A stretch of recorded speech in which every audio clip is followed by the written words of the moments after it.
January 1st, the Year of Africa.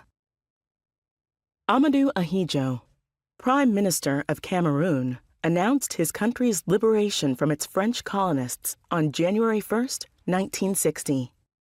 By the end of the year, that became known as the Year of Africa. 16 more colonies had wrested back control of their own lands and people from European colonizers.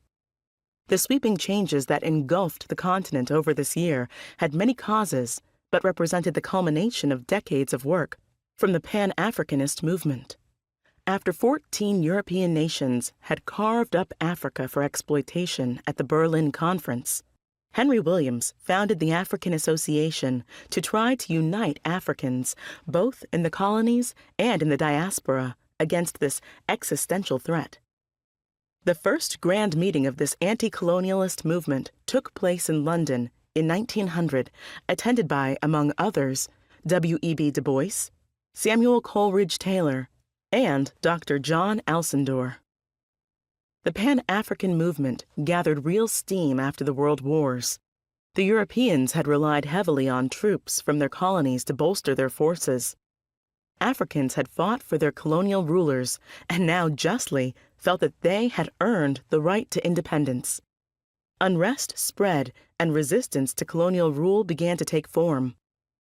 In the 1950s, revolution in Egypt forced British and French forces out, liberating both Egypt and its neighbor Sudan, and Algeria began a long, bloody, yet ultimately successful war of independence.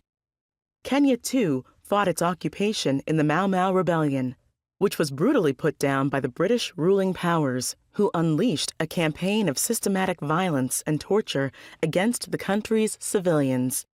It was becoming increasingly clear that the days of empire and colonialism were numbered. After Kwame Nkrumah's victory in a hard-fought battle for Ghanaian independence, he made it his mission to nurture other independence movements across the continent. In December 1958, Nkrumah organized the first of 3 meetings of the All-African Peoples Conference, the successor to the Pan-African Congress.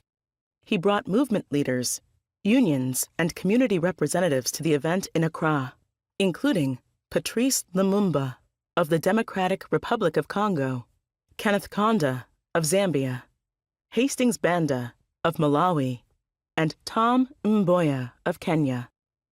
The conference resolved that the political and economic exploitation of Africans by Europeans should cease forthwith, and Nkrumah outlined a 4-step pathway for an Africa free from colonial interference.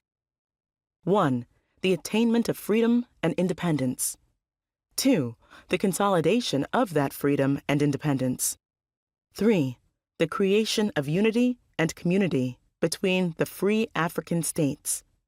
4. The economic and social reconstruction of Africa.